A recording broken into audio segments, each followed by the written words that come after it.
नमस्कार, जय हिंद, वंदे मातरम। मित्रों, आपका उज्ज्वल क्लासेज आरटीवी में स्वागत है। मैं भागवत त्रिपाठी डीएलएड फोर्थ के विद्यार्थियों के लिए हिंदी विषय लेकर के आप लोगों के समक्ष उपस्थित हुए हैं।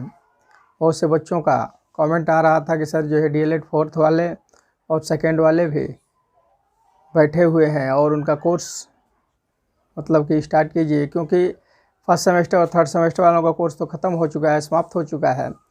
तो सेकेंड वाले और फोर्थ वाले जो बच्चे हैं उनका भी सिलेबस स्टार्ट कर दिया जाए। तो इस बातों को ध्यान में रखते हुए आज से हमने हिंदी विषय में लेक्चर जो फर्स्ट में फोर्थ सेमेस्टर के छात्रों के लिए जो टॉपिक्स लेकर आए हैं वह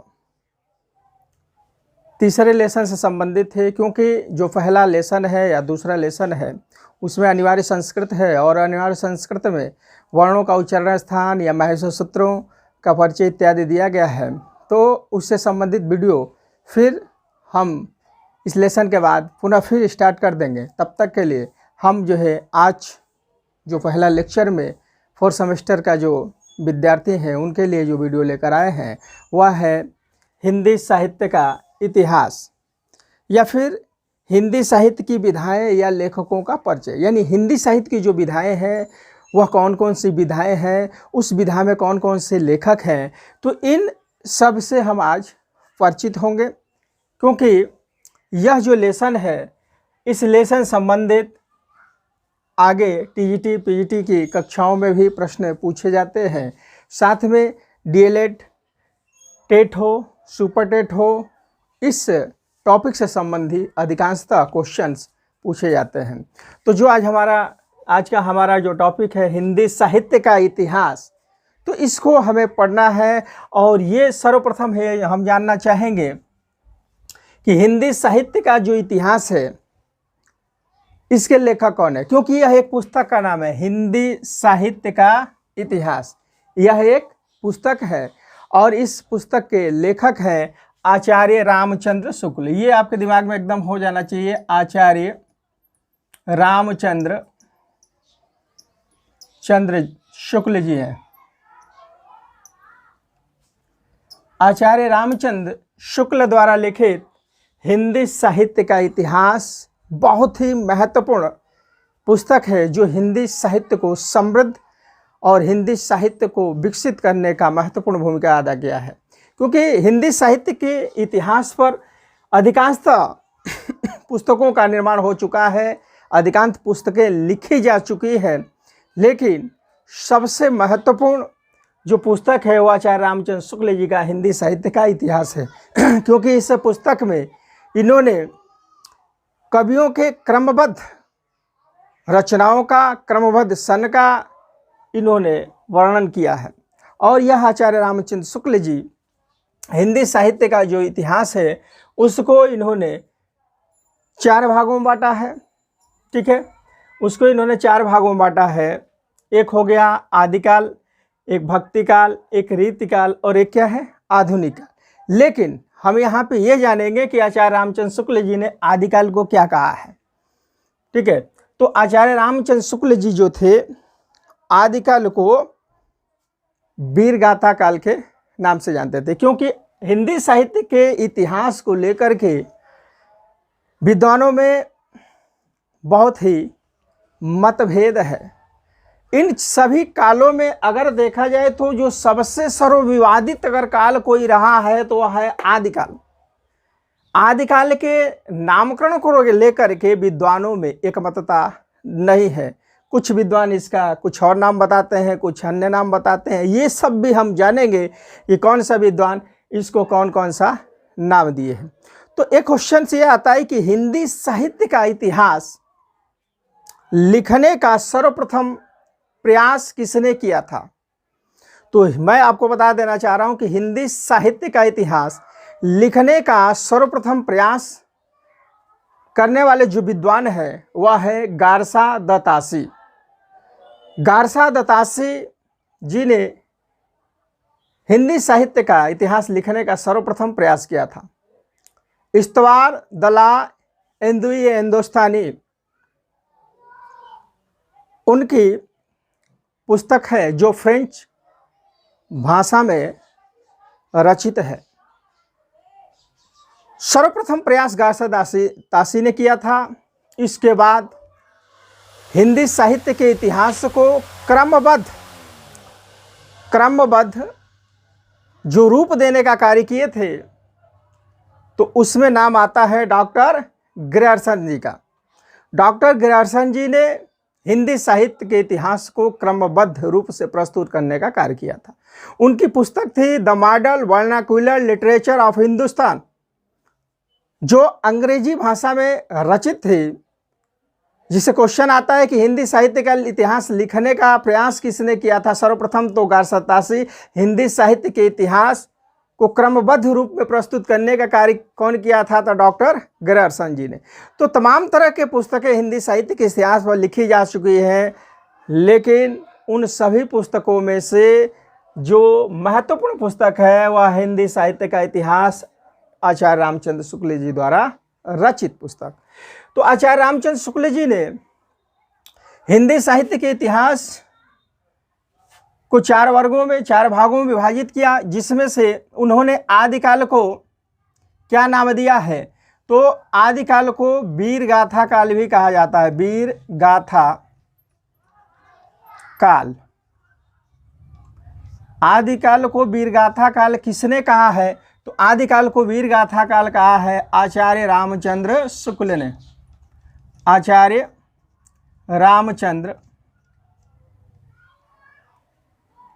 रामचंद्र शुक्ल जी ने।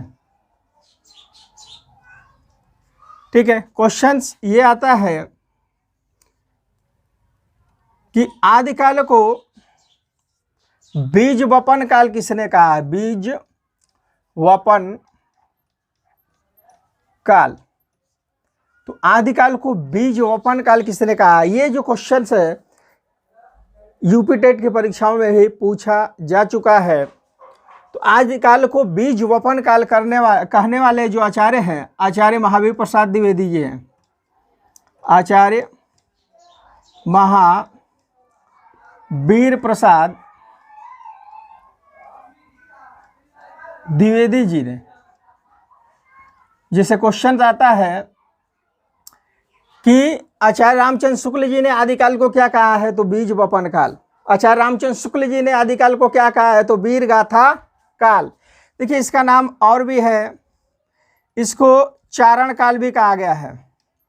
चारण काल, आदिकाल को चारण काल किसने कहा है? तो doctor Grierson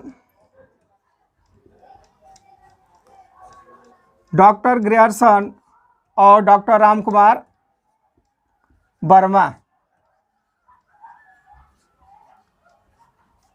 doctor Ramkumar Verma जी ने इसको क्या कहा है? चारण काल कहा है। इसी काल को सिद्ध सामंत काल भी कहा गया है। सिद्ध सामंत काल, सिद्ध सामंत काल।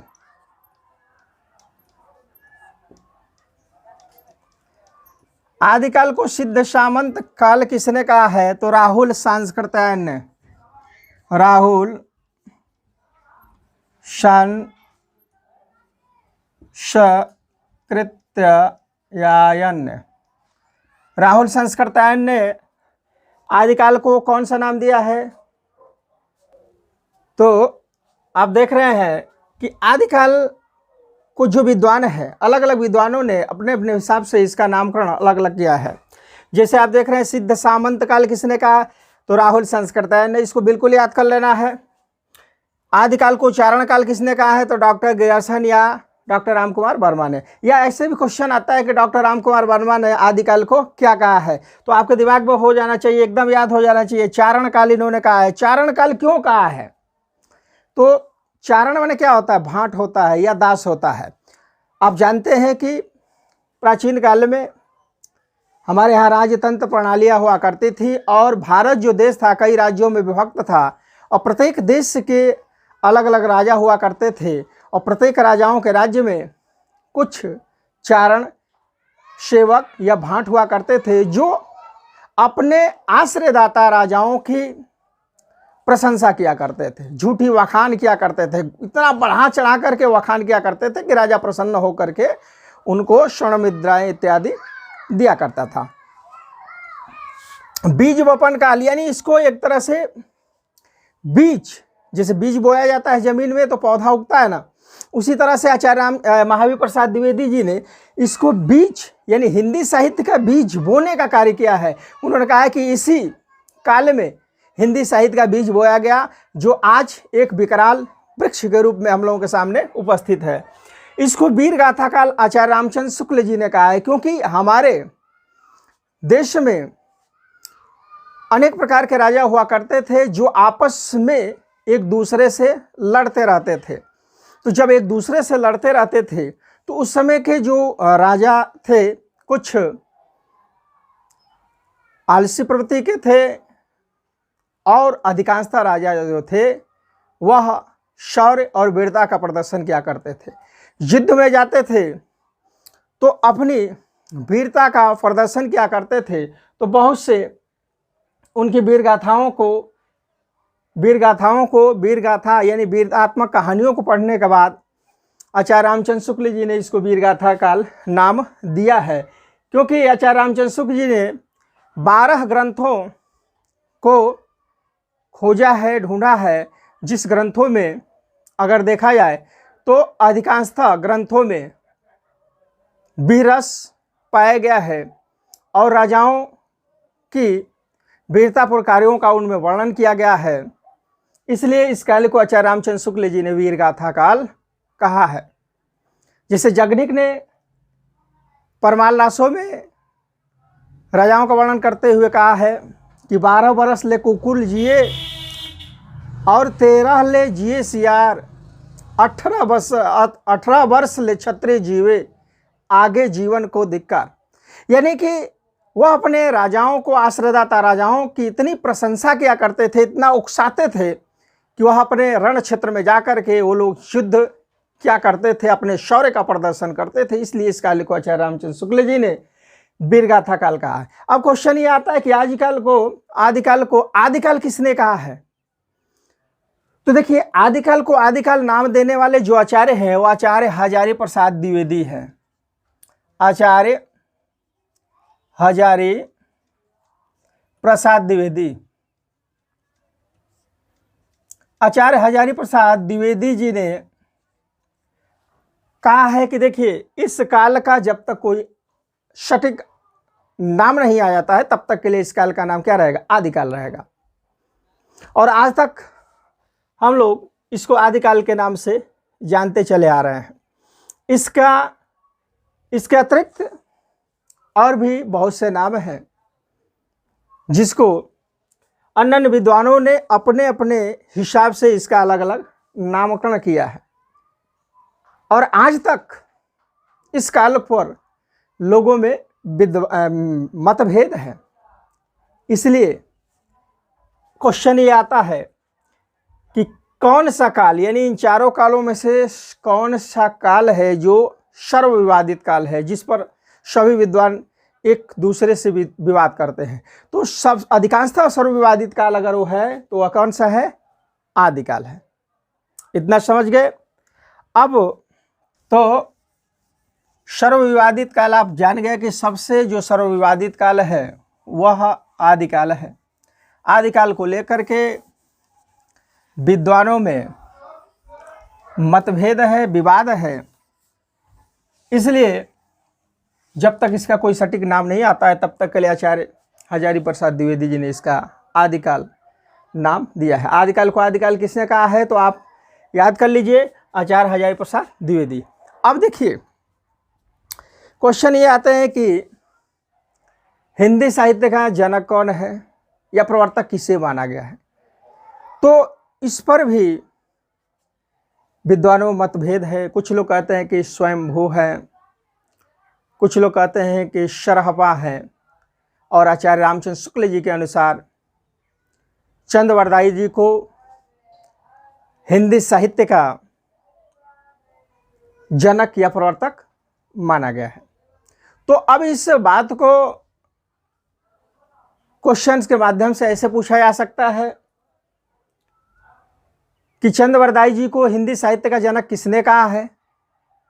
तो आप बताएंगे कि आचार्य रामचंद्र शुक्ल जी ने। शरहपा को हिंदी साहित्य का जनक किसने कहा है? तो राहुल संस्कृतायन ने। लेकिन अधिकांशतः पेपरों में कई जगह यह क्वेश्चन आए हैं, क्वेश्चन यही पूछा जाता है कि हिंदी साहित्य का या हिंदी का आदि प्रवर्तक कौन है? तो लगभग 90% लोग शरहपा जी को ही नाम देते हैं। लेकिन यहाँ पे चंद्रवरदाई जी को आदिकाल का प्रवर्तक क्यों कहा गया है? जैसे आदिकाल का जो सबसे पुराना जो महाकाव्य है हिंदी साहित्य के इतिहास में, प्रथम जो महाकाव्य है वह कौन सा है? पृथ्वी राज रासो। पृथ्वीराज रासो, जिसके लेखक कौन है? चंद्रवरदाई। चंद्रवरदाई जी द्वारा लिखित पृथ्वीराज रासो को हिंदी साहित्य का प्रथम महाकाव्य माना गया है। ये क्या है? प्रथम महाकाव्य।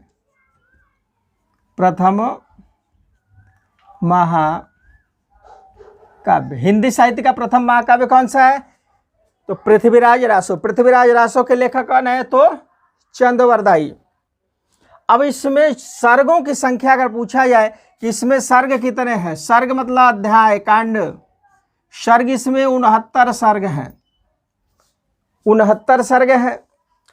और इसमें अगर रस पूछा जाए तो अधिकांशतः इसमें वीर रस से संबंधित यह रचना मानी गई है, अर्थात इसमें वीर रस पाया जाता है। वीर रस के अतिरिक्त छिटपुट अन्य रसों का भी समावेश है, लेकिन अधिकांश मात्रा में इस महाकाव्य में वीर रस की प्रधानता पाई गई है। इसमें 69 सर्ग है और इसमें का सबसे जो बड़ा सर्ग है वह कन्नौज सर्ग है। कन्नौज सर्ग जो इस महाकाव्य का सबसे बड़ा सर्ग माना गया है, कन्नौज सर्ग। अब देखिए, यह पृथ्वीराज रासो है। इस किताब को लेकर के, इस महाकाव्य को लेकर के भी एक तरह से ये कह लिया जाए कि विद्वान ये मानते हैं कि इस महाकाव्य को चंद्रवरदाई जी ने पूरा नहीं लिखा है। तो ये बिल्कुल सत्य बात है। इसके आधा पार्ट चंद्रवरदाई जी ने लिखा है और शेष बचा हुआ जो भाग है इनके पुत्र कलहण जी ने लिखा है। कलहण ने लिखा है। तो कलहण क्यों लिखे हैं? क्योंकि कहा जाता है कि पृथ्वीराज चौहान और ये जो चंद्रवरदाई थे, इनका जन्म भी एक ही दिन हुआ था और इनकी मृत्यु भी एक ही दिन हुआ था। अब आप सोचेंगे कि यह कैसे? तो जन्म तो भाई संभव है कि एक दिन हो सकता है, लेकिन मृत्यु कैसे संभव हो सकता है? तो पृथ्वीराज जो चौहान थे उनको बंदी बना लिया था मोहम्मद गोरी, और बंदी बना करके अपने देश को लेकर चला गया। चंद्रवरदाई उस समय वहाँ पर उपस्थित नहीं थे। जब चंद्रवरदाई जी आए तो उनको मालूम हुआ कि मोहम्मद गोरी पृथ्वीराज चौहान जी को बंदी बना करके अपने देश लेकर चला गया है। तो उनको बड़ा दुख हुआ। तो पुस्तक कलहण हाथ दे, उन्होंने इस महाकाव्य को जो लिख रहे थे तो पुस्तक कलहण हाथ दे, यानी कलहण के हाथ में दे करके यह क्या किए, यह जो है पृथ्वीराज चौहान जी को बचाने के लिए अफगानिस्तान चले गए। अब जब वहाँ पहुँचे तो इनको भी बंदी बना लिया गया। तो फिर इन्होंने एक योजना बनाई कि अगर हम उस योजना में सफल हो जाएंगे तो तुरंत हमें मृत्यु मिल जाएगी, अन्यथा पृथ्वीराज चौहान जी को तड़पा तड़पा कर ये लोग मारेंगे। तो उन्होंने कैद खाने में ही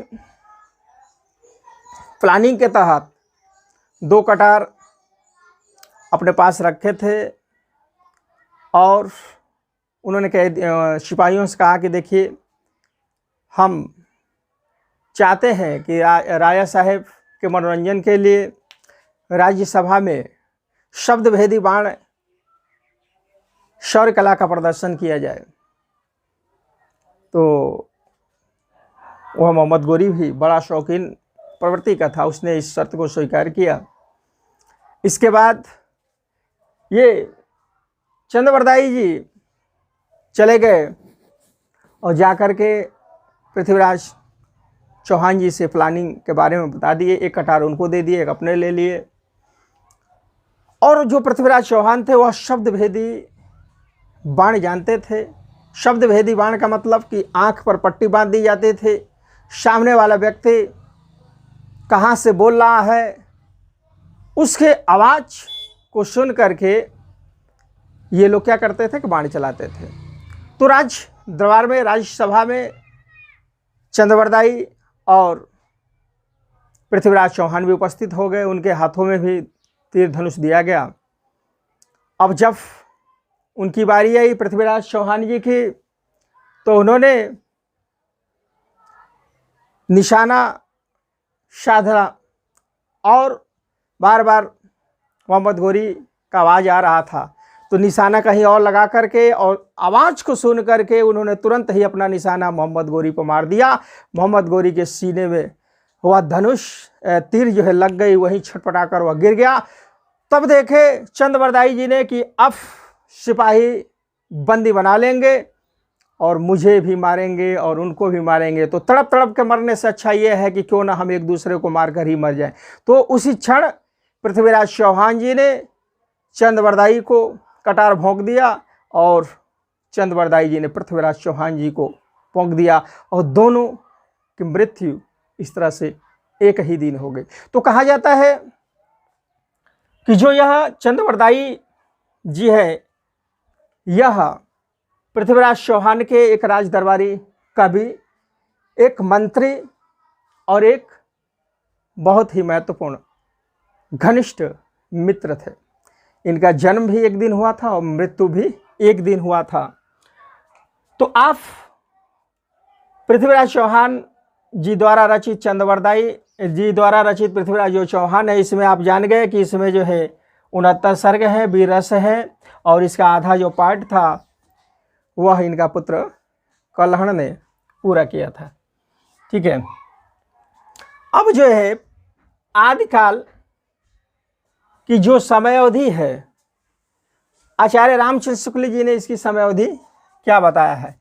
अगर सन में देखा जाए तो अधिकांश विद्वान इसकी समय अवधि 743 ईस्वी से 1343 ईस्वी तक मानते हैं।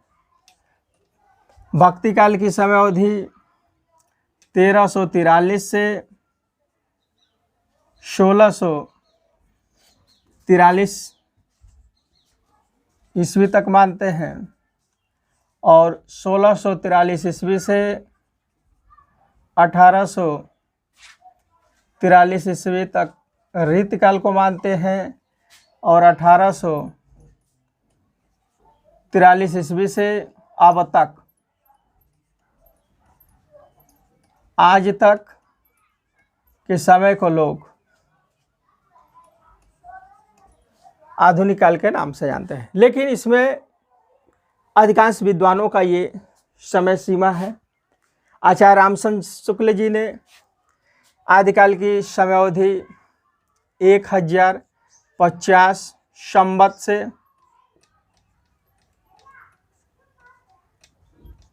1375 संवत तक माना है। ठीक। दूसरा 1375 संवत से और 1700 संवत, 1700 संवत, 1700 से 1700 संवत से ये 1900 संवत तक, और 1900 संवत थे अब तक के जो समय है उसको आचार्य रामचंद्र शुक्ल जी ने इसकी समय अवधि बताया है, संवत।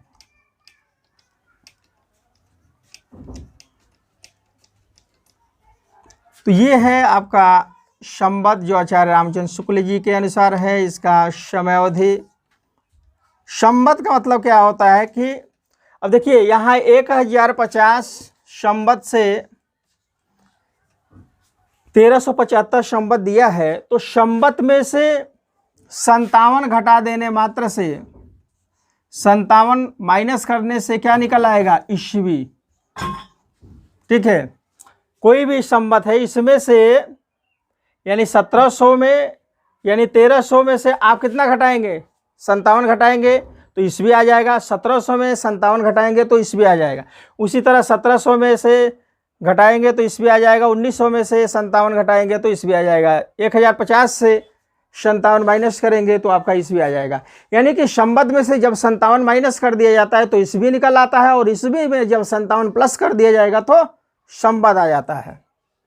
तो इस तरह से आचार्य रामचंद्र शुक्ल जी के अनुसार यह संवत में इसकी समय अवधि बताई गई है, लेकिन अधिकांश विद्वानों के अनुसार इसकी जो समय अवधि है 743 से 1343, 1343 1643, 1643 से 1843 और 1843 से अब तक।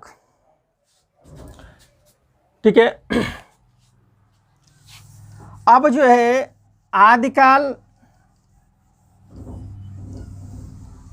के बारे में आप समझ गए कि आदिकाल का प्रथम काल कौन सा है, आदिकाल को कौन कौन से विद्वानों ने कौन कौन सा नाम दिया है, और आदिकाल की कुछ महत्वपूर्ण जो रचनाएं हैं उन रचनाओं के बारे में आप जानेंगे। देखिए, अधिकांशतः जो रचनाएं आदिकाल की मिलेगी तो उस रचना के अंत में रासो शब्द अधिक मात्रा में मिलेगा, जैसे परमाल रासो, पृथ्वीराज रासो। तो इस तरह से जिस रचना के अंत में रासो लगा हो तो आप ये जान जाएंगे कि रासो शब्द लगने मात्र से आप जान जाएंगे कि वह जो रचना है वह किस काल की है? आदिकाल की है। अब जैसे परमाल रासो के रचनाकार कौन से? परमाल रासो। तो परमाल रासो के तो जगनिक है, बहुत ही इंपॉर्टेंट रचना है जगनिक। अधिकांशतः ये पेपरों में पूछा जाता है, जिसको अल्लाह खंड भी कहा गया है। अल्लाह खंड के रचनाकार कौन है? तो ये कौन से हैं? परमाल रासो के रचनाकार जगनिक, अल्लाह खंड के रचनाकार जगनिक। देखिए खुमान रासो, खुमान रासो, तो खुमान रासो के दलपति विजय, दलपति विजय, दलपति विजय द्वारा लिखित रचना है वो कौन सा है? खुमान रासो। यानी इसको ऐसे भी याद कर सकते, खुदल, खुदल कर देंगे, खुदल। तो खुदल से खुमान रासो, दल से दलपति विजय। परमाल रासो को याद करना है तो परजग ऐसे कर देंगे, परजग। परजग मतलब परमाल और जग मतलब जगनिक। परजग दूसरा जग, दूसरा संसार। तो दूसरे संसार के रचनाकार कौन से हैं? तो जगनिक जी है। तो परमाल रासो। पृथ्वीराज रासो, पृथ्वी राज रासो। तो पृथ्वीराज रासो के कौन है? चंद्रवरदायी। ठीक है, चंद्रवरदायी। यानी कि आप जानते हैं कि पृथ्वी का उपग्रह कौन सा है? चंद्रमा। पृथ्वी का उपग्रह चंद्रमा। तो पृथ्वी का जो उपग्रह है वह चंद्रमा है। इससे आप याद कर लेंगे कि पृथ्वी का उपग्रह चंद्रमा है। तो पृथ्वीराज रासो के रचनाकार कौन से हो जाएंगे? चंद्रवरदायी जी हो जाएंगे। अब देखिए, इसमें इन रचनाओं के अतिरिक्त और भी बहुत सारी रचनाएं आती हैं जो डीएलएड के परीक्षाओं में भी पूछ दी जाती है। अधिकांश मात्रा में जो डीएलएड और सेमेस्टर की परीक्षाओं में पूछा जाता है वह क्वेश्चन आता है आदिकाल की प्रवृत्तियाँ। आदिकाल की प्रवृत्तियाँ।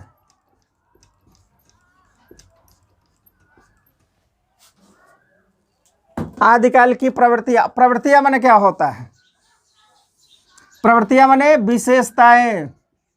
विशेषताएं यानी आदिकाल की विशेषता क्या है बताइए? तो आदिकाल की विशेषता ही अधिक मात्रा में आपके पेपरों में पूछा जाएगा। आदिकाल की जो विशेषता है तो पहला ये लिख देंगे, आश्रयदाता राजाओं की प्रशंसा।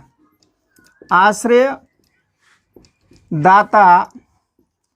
राजाओं की प्रशंसा।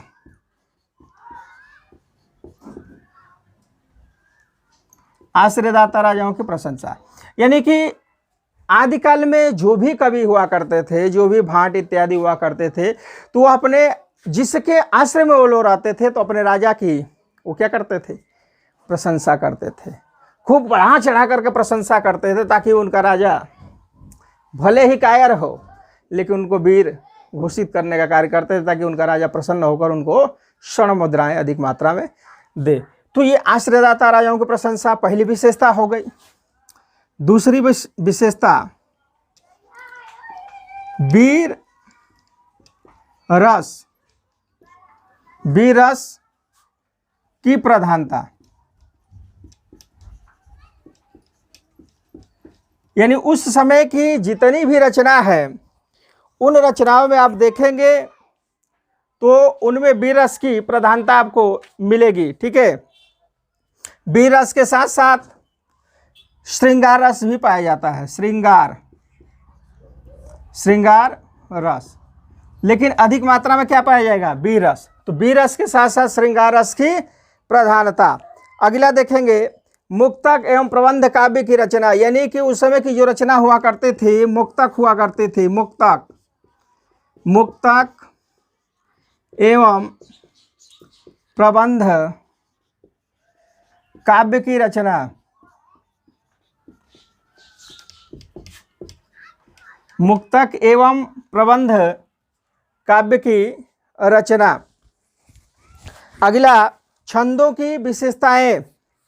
छंदों की विशेषताएं यानी कि उस समय की जो रचना होती थी उसमें अधिक मात्रा में छंद पाए जाते थे। छंदों की विशेषताएं। ठीक है। पांचवा युद्धों का सजीव वर्णन यानी उस समय के जो युद्ध हुआ करते थे युद्धों का सजीव वर्णन यानी उस समय जो भी युद्ध हुआ करते थे उसका जो कविगण थे इतना बढ़ा चढ़ा करके वर्णन करते थे कि ऐसा लगता था कि जैसे सचमुच का युद्ध हो रहा हो। ठीक है, युद्धों का सजीव वर्णन। अगला आप देखेंगे इसकी विशेषता में कि इसमें जो कवि थे कौन सी भाषा का प्रयोग करते थे, तो डिंगल और पिंगल भाषा की प्रधानता। अगला जो छठवां विशेषता हो जाएगी डिंगल एवं पिंगल भाषा की प्रधानता। भाषा की प्रधानता। ठीक है, डिंगल भाषा, पिंगल भाषा। तो डिंगल भाषा का मतलब क्या है? वह भाषा जो राजस्थानी और ब्रज मिश्रित भाषा हो उसे डिंगल हम भाषा कहेंगे। जो कर्ण प्रिय नहीं होता अर्थात यह कानों को प्रिय नहीं लगता है। पिंगल भाषा यह कर्ण प्रिय होता है, सुनने में बड़ा ही कोमल लगता है। तो जो जिन भाषाओं में महाकाव्यों की या अन्य पुस्तकों की रचना हुई उस भाषा को पिंगल कहा गया। अर्थात पिंगल भाषा में ब्रज भाषा की प्रधानता होती है। तो जिसमें ब्रज भाषा की प्रधानता होगी उसे पिंगल कहेंगे, और जिसमें राजस्थानी और ब्रज मिश्रित भाषा होगी उसे क्या कहेंगे, डिंगल भाषा। तो आप आदिकाल की विशेषताएं पढ़े। आश्रयता राजाओं की प्रशंसा, वीरस की प्रधानता एवं श्रृंगार रस की प्रधानता, मुक्तक एवं प्रबंध काव्य की रचना, छंदों की विशेषताएं, यानी उसमें छंद विशेष मात्रा में पाए जाते थे, युद्धों का सयुग वर्णन, डिंगल एवं पिंगल भाषा की प्रधानता। अगला एक और देख लेंगे, ऐतिहासिक वृत्तों की कल्पना की प्रशंसा। लास्ट हो जाएगा 7वां, ऐतिहासिक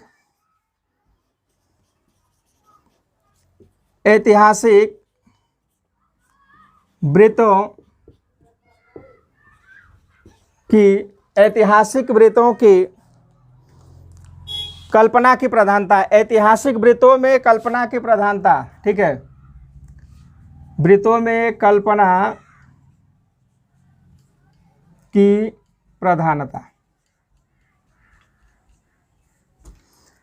ऐतिहासिक वृत्त यानी ऐतिहासिक जो रचनाएं थी उन रचनाओं में कल्पनाओं का भी प्रयोग किया जाता था, यानी कल्पना के माध्यम से भी कवि अपनी बातों को रखते थे। तो आज आप लोगों ने आदिकाल के बारे में पढ़ा, आदिकाल की समय अवधि, आदिकाल का नामकरण, आदिकाल की विशेषताएं पढ़े। इसके बाद जो अगला टॉपिक हमारा होगा भक्ति काल, रीतिकाल, आधुनिक काल, इस पर हम अगले वीडियो में पढ़ेंगे। अगर यह वीडियो आपको अच्छा लगा होगा तो प्लीज़ हमारे चैनल उज्ज्वल क्लासेस RTP को सब्सक्राइब करें, शेयर करें, कमेंट करें तथा कमेंट करें। इन सब बातों के साथ अपनी बात को विराम देता हूँ। धन्यवाद। जय हिंद, जय भारत।